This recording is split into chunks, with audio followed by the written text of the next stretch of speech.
Good evening. Look, thank you all very much for coming. I don't know that I'm a celebrity speaker or acclaimed, and I'm certainly not a revolutionary, but I'll do my very best. Plutarch attributed to Simonides the statement that painting is silent poetry and poetry's painting that speaks, which is a nicely balanced aphorism which seems to have some meaning. I think it possibly does. 16 or so centuries later, Leonardo da Vinci expressed a similar idea in a much more aggressive and colloquial tone in a defence of painting. And he said, if you call painting dumb poetry, the painter may call poetry blind painting. Concerned with hierarchies and the perceived self-importance of poetry, Leonardo asserted that painting, which appealed to the sense of sight, was more intelligible and beautiful than poetry, whose principal appeal was to hearing, an inferior sense, according to Leonardo. Now, all such statements, I think, are a little bit silly, and Leonardo certainly doesn't pay heed to the preponderance of visual imagery in poetry, a preponderance which increased in the modern age, but we can't blame Leonardo for not taking that into account, nor can he be blamed for not knowing that Dr. Johnson had called Milton's blank verse poetry for the eye, not the ear. But leaving aside any competition between the art forms or hierarchy of senses, the statements do raise perennial questions about how both poetry and painting, or drawing in this case, mean, how they mean, and what relationships they have to the real material world, or on another level, to the spiritual world. Now, fear not with that little introduction. This is not to be a deeply philosophical or historical lecture on aesthetics. That'd be completely beyond me. It's to be a rambling talk and a poetry reading with a few ideas and quotations thrown in. I do hope, though, that my high-speed scramble about ideas of light, nature, beauty, politics, mystery, and representation might, by its end, throw some light on that phrase of Piet Mondrian, I too find the flower beautiful in its outward appearance, but a deeper beauty lies concealed within. Now, there is, of course, a long history of interactions between art and poetry, and a long history of ekphrasis, or poems written in response to painting. We can think in this century of Auden's fabulous Musée des Beaux-Arts, or of painting and drawing illustrating poetry. For example, in this exhibition, you've got Ford Madox Brown's Chaucer addressing the court of Edward III, in which Chaucer is reading what's described as the first perfect utterance of English poetry. Or Rossetti has got drawings for Poe's The Raven and Goethe's Faust. Occasionally, a specific painting does influence my work, but I'm more often taken by statements about painting, about art, which seem to me to apply to poetry, or at least to the way I think about poetry. Mostly I just write without thinking theoretically about what I'm doing. This comes later, if at all. But I do fall back on Bill Henson's answer to a similar question about what he is trying to achieve in his photographs. To that question, Henson replied, I suppose to create beauty, it's the only way into a picture, I think, to seek some understanding of life through an experience that is both intimate and yet, at the same time, set at a seemingly unbridgeable distance. I'm always trying to visualise these feelings and to give a physical form to them, something that is elusive, fragile, and always sliding away from you in the night air. Later I'll touch on the idea of beauty, which is important and contested, and I'll come back to ideas of meaning and some understanding of life. For the moment, I'd like to concentrate on the intimate and the distant, the something that slides away from you in the night air. Here's what I intend to be the first poem in a new collection, which is due out later this year. None of the poems in this collection have titles, as they're all conceived as part of a discontinuous correspondence with someone or something called K. Now, for the Pre-Raphaelites, when you look at their exhibition inside, K might have been the muse or nature or a particular unattainable woman, but I'm far too cynical for that. For the moderns, K must inevitably signal some reference to Franz Kafka, but that's not necessarily the only possibility, and I may not really be a modern. So here's the poem. Dear K, it's light that makes the river flow or seem to flow, efflorescence skipping from crest to crest as though it were a school of tiny fish and disappearing beneath a bridge, a bolted, welded, seconds-long eclipse, and then it flickers back again. It's harder to count than stars, more subject to vagaries, fancy, the weakness of belief. Is it matter, or does it depend on matter's movement, the hardly more substantial lifting it and losing it in troughs? Most of the time, I think like this, unsure what can exist without an imprint. My reflection stutters in the windows of a speeding train, and then I'm looking at a field of sheep, black-faced and lazily intent. The glimmerings are flecks of time. I can't decide whether they are truly in the moment or moments out of time, essence or deviation from the path. There's no conclusion here, no resolution myth. Things rise up and fall away as if they never were, rise up again. I like the dancing light, the scattered cloud, the river that lies potentially between its banks, the speeding train. I reach for them, they reach for me. In this poem, there is something that slides away from me in the night air, or actually in this case in the morning air. And I'm interested in fragility, uncertainty, the provisional, the transient, the gap between subjective perception and objective truth, whatever that might be, or meaning, whatever that might be, and meaning might be hidden here. Light is often the metaphor that I use, and of course light and shade is crucial to colour and painting and drawing. The title for this talk, Common and Uncommon Light, Who Patrols the Border, is a line from the title poem of my last collection. And that book was principally interested in the distinction St. Augustine made between common light of the material world and the light of God's understanding, what can be seen and what can only be intuited behind what can be seen. This next poem is also about light, and it takes its title from a statement by the photographer and painter Man Ray, which I ran into displayed beside one of his photographs in an exhibition in this art gallery. Man Ray had written, "Everything can be transformed, deformed and obliterated by light." And he left out created, but I think that's sort of implied by the omission. When you think about it, it's almost literally true what light can do. Anyway, thieving as poets do and mucking around as poets do, for my poet's title, which bled into the epigraph, I put brackets around everything can be and by light. So I was left with transformed, deformed, obliterated as the substantive terms, but the other terms were also there, those subordinate. So here's the poem. Everything can be transformed, deformed and obliterated by light. Now light won't be still, but glissades down the sky, glints fish scales on water that would be grey. A cormorant is one black speck on this sharp sea. It dives where we imagine it darker still, though it may be silvered with the rhythm of small fish. Needing air, needing to be underwater, if it maintains a straight line, it should emerge over there or there. We reach into ourselves, but can't say anything except quite or just, shaping fish that squeeze through our palms and slip away. Speech has been selected, the philosopher muses, to outthink thought. He could say an oracle is just as true when false. This also a new reality on the ground, as is a Man Ray photograph of a cork, a feather, and a spiral object entitled Origin of the Species, or the rayographs he invented in a darkroom accident. Everything conspires.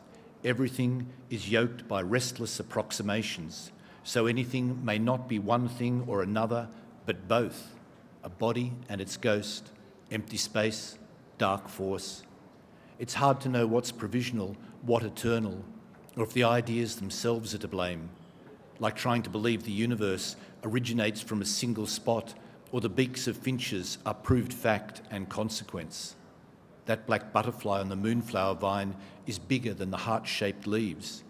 It has a blind white eye on either wing. Perhaps we will adapt. Leafly is polarised, a rich sienna red.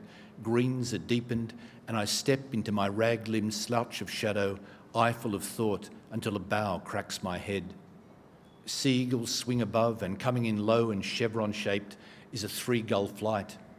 A fishing boat drifts above its double. Wheelhouse glimmers skip and are absorbed. Distance in this bird path, light path, the vertiginous impulse. It's as though the sea could suck you down to where John Foster Dulles says to Nehru, "Are you with us or against us?" And he replies, "Yes, it's only a matter of time." Thick fog reshapes Sydney. Sea and sky allied, so cliffs exist as premonition. Cars prowl like cats at night, the world not quite awake, not quite sure what will emerge. The new liberators are caught on film dissimulating sex, linking hooded men to faux electric wires. Comprehension is in the slippage, the crack between what we think and what it may turn out to mean. Here, hope is weight deferred. It rankles to think relative in this suspected light.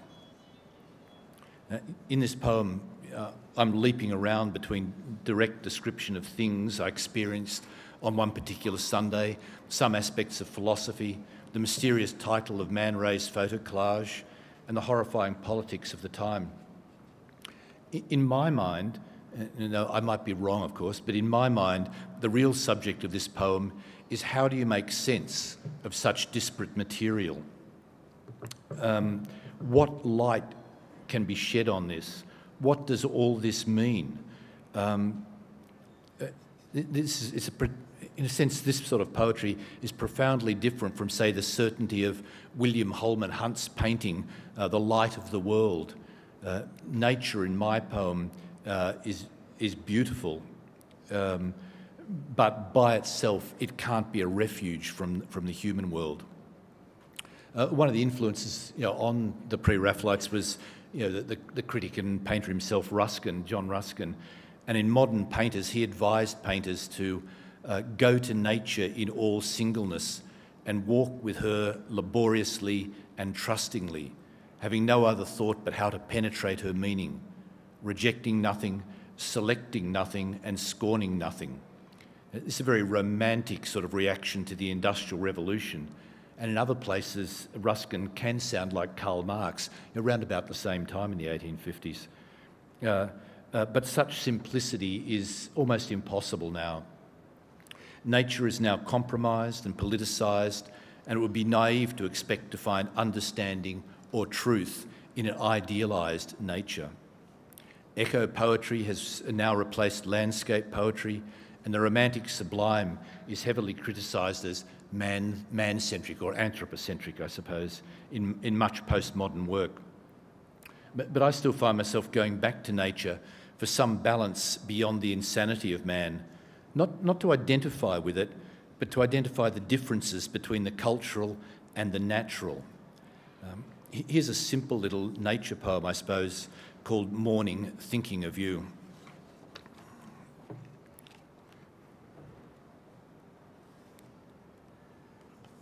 Morning, thinking of you. Outside, the wind is at its work. I can see and faintly hear the pines flex back and forth irregularly. From behind the window, it seems a connection and a disconnection. I think I like the distance. Me in here, the trees out there.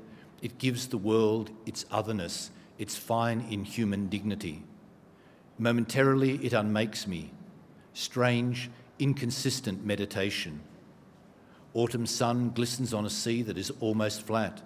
Waves emerge only at the edge, where wind strips spray from rims and dissipates it like exhaled breath. Much of that last book, Uncommon Life, was concerned with the intersections between the personal, the political, and the natural.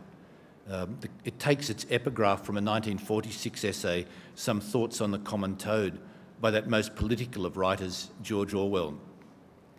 He writes, "Spring is still spring. The atom bombs are piling up in the factories, the police are prowling through the cities, the lies are streaming from the loudspeakers, but the earth is still going round the sun, and neither the dictators nor the bureaucrats, deeply as they disapprove of the process, are able to prevent it." Now, I don't know that Orwell would have written this had climate change been on his radar at that stage. But anyway, here is what was going to be the first poem in Uncommon Light, in which the traditional renewal poem about spring is compromised by those political events.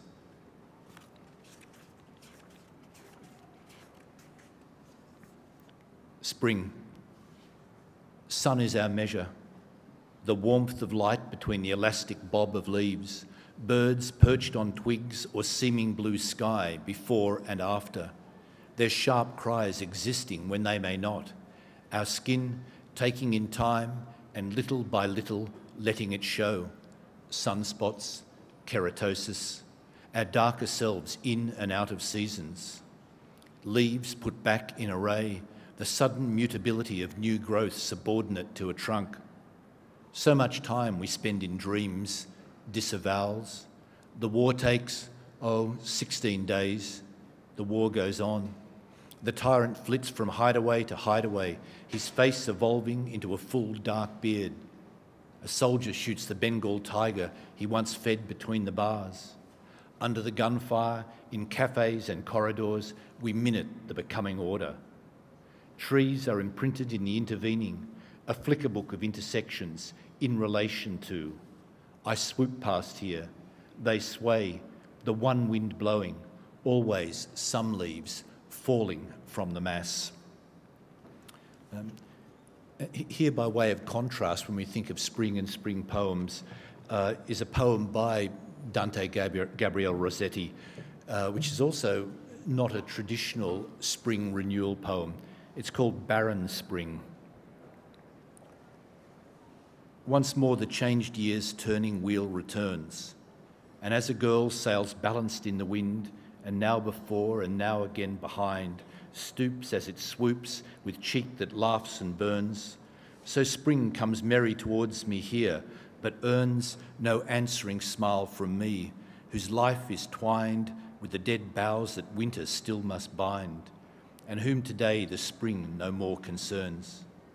Behold, this crocus is a withering flame, this snowdrop snow, this apple blossom's part to breed the fruit that breeds the serpent's art. Nay, for these spring flowers turn thy face from them, nor stay till on the year's last lily stem the white cup shrivels round the golden heart. I don't really want to imply anything definitive or qualitative by juxtaposing my poem and Rossetti's. I think I just wanted you to hear a difference in tone or in voice or in attitude. It will be the same in a moment when I read another poem from the Pre-Raphaelite period. Although perhaps, if I'm honest, I do want you to hear a difference in the way the personal is handled. As it turned out, that poem I just read you about spring, it ended up being the second poem in the collection, as a poem I wrote much later seemed to capture all the key issues of the collection, and in a sense the key issues that I'm sort of talking about and that I take out of painting and out of this exhibition. Issues like beauty, belief, uncertainty, art, nature, evolution, materialism. And this poem takes its title from that famous exchange between Polonius and Hamlet in Hamlet. It's called Very Like a Whale. I seem to wake and sleep ambiguously, to see and misconceive, to feel on the brink of something that doesn't end, beauty that is more than beautiful, meaning that is more. The present is all around me, dreams, a panoply of crimes, smudges of erasure, memory made of clouds, camels, weasels, and the unlikelihood of somewhere within and beyond this world. Here's light, angular, ubiquitous with the milky pigments of belief. Here's plodding time, breathing hard. Birds fly up, perch on branches, peck seed from the grass, tug worms from the soil. I am not what I imagined.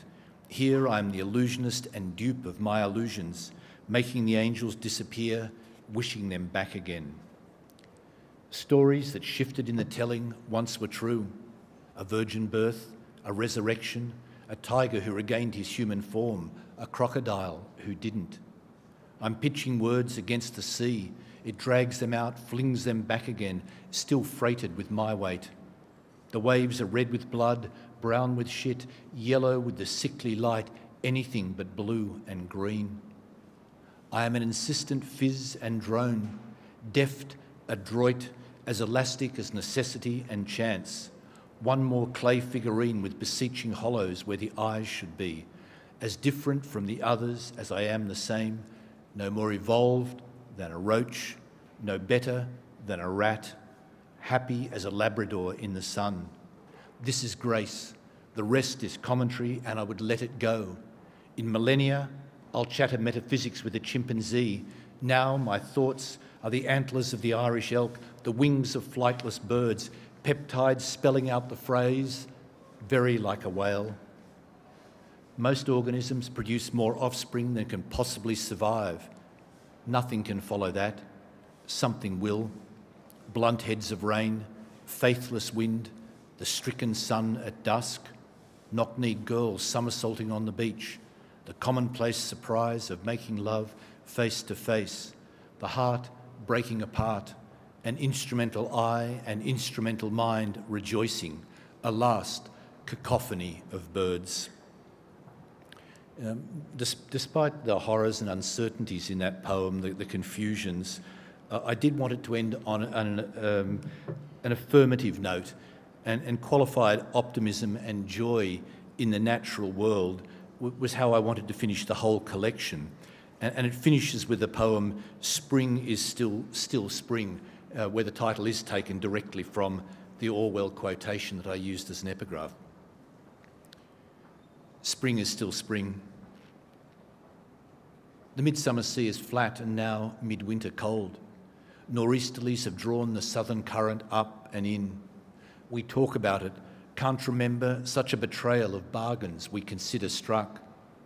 The day itself is wet with heat, squeezed as if everything, us, houses on the cliffs, clouds, could melt and intermix, become hot ooze.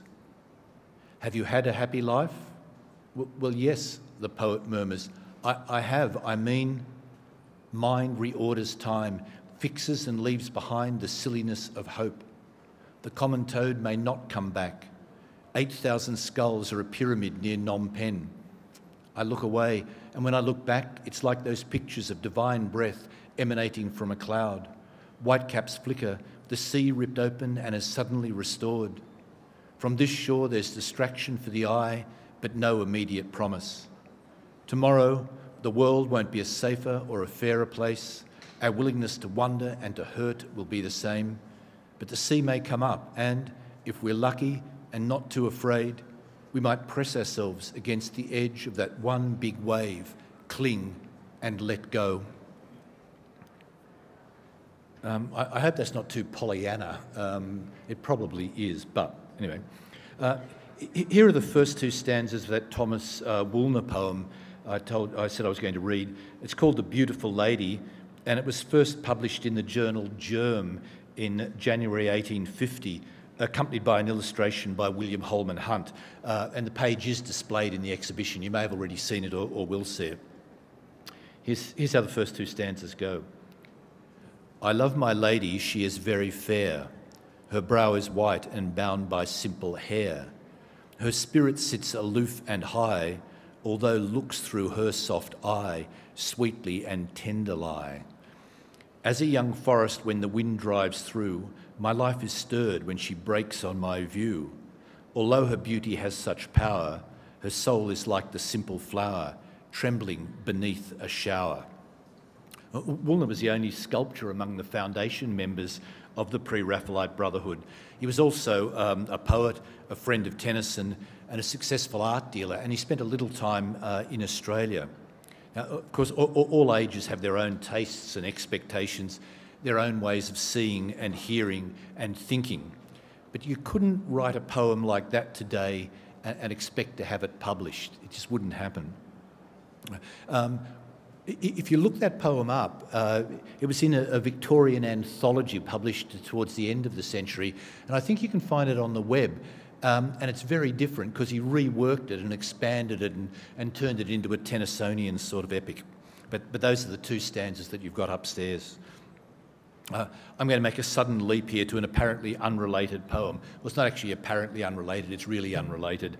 But I hope it takes me back to the issues that I was talking about the way both poetry and art operate to make meaning. And strangely, when we're talking about making meaning, there are plenty of sort of postmodern people who would say meaning isn't the point, and anyone who's talking about meaning is a dope. Well, I'm possibly a dope, but there are different ways in which meaning is made that are not simple ways. So here's Letter While Flying, which comes from an earlier collection, Misplaced Heart. Where are we? Letter While Flying. The world's reduced to a cabin window, now seacoast, now cloud, now interrupted sandy tracks under foreshortened trees, and height is more dislocation than detachment, the uneasy trust that must be given to technology if we wish to escape the down below. It's so smooth at 30,000 feet. I've decided I mean to tell you I hate flying too. It's the takeoff, the way the engines tense themselves and charge, the same and opposite as abandonment to a wave. There's no contact going up apart from, not like going down and into. Flying's a cryogenic state, straight line stimulation, the brain cells dropping out as air filters in. I hope there's more to death than this. You know the way sparrows flying in formation suddenly agree to make patterns of their own, then just as suddenly coalesce as if their many bodies had a single mind or at least a single purpose. Perhaps we look like that to birds, distance lending shape to randomness. No matter how connection attenuates, originality can only be defined as degrees of unravelment from the flock. It's different on a plane. A rigid pattern has been imposed by need. It's silly to kick against necessity or the obviousness of thought, the way it flukes and flits. Billy Wilder had 10 rules for making films. Rules 1 through 9, don't be boring. Rule 10, I forget. Where does that leave Beckett, Proust, big chunks of Joyce, or almost any thought? I'm scared to think of poems. At best, third-rate philosophy, someone said. Writing about thinking by writing of something else. I see no alternative to this trajectory. We'll land, break straining to absorb the reconnection. The someone mentioned at the end of that poem was Plato, who considered poets and painters to be imitators whose work is at a third generation removed from truth, which for Plato lies in the ideal. Plato also believed that painters and poets stirred up the unruly part of the soul and that this was reason enough to ban them from a law-governed republic.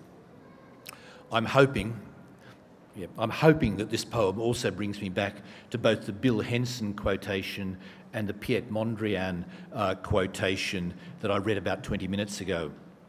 Poetry and painting have a surface of either words or paint or pencil, and that surface can be more or less obvious, more or less representational, but it is what lies beneath the surface of even the most representational painting or poem, what hides in the silences or negative spaces, that is most important and most inexpressible. For me, it is this inexpressible that haunts and gives resonance to the best of both painting and poetry. And perhaps thinking this and thinking of the Henson quotation, it's not that far from what Ruskin wrote in another book, Elements of Drawing, I think, I'm not quite sure, in the mid-century, and he was actually considering the elements of mystery in landscape painting, especially in this case to do with Turner. And Ruskin writes, how much of all that is around us in men's actions or spirits, which we at first think we understand, a closer and more loving watchfulness would show to be full of mystery, never either to be fathomed or withdrawn. And with that, I'm going to give the last word to the American poet Jack Gilbert. He writes, "Poetry is a kind of lying, necessarily, to profit the poet or beauty, but also in that truth may be told only so. Those who admirably refuse to falsify, as those who will not risk pretensions, are excluded from saying even so much. Degas said he didn't paint what he saw, but what would enable them to see the thing he had." Now, I don't know whether I've addressed the questions I set myself at the beginning of this talk, but as this is the end, it's going to have to do for now. Thank you very much for listening.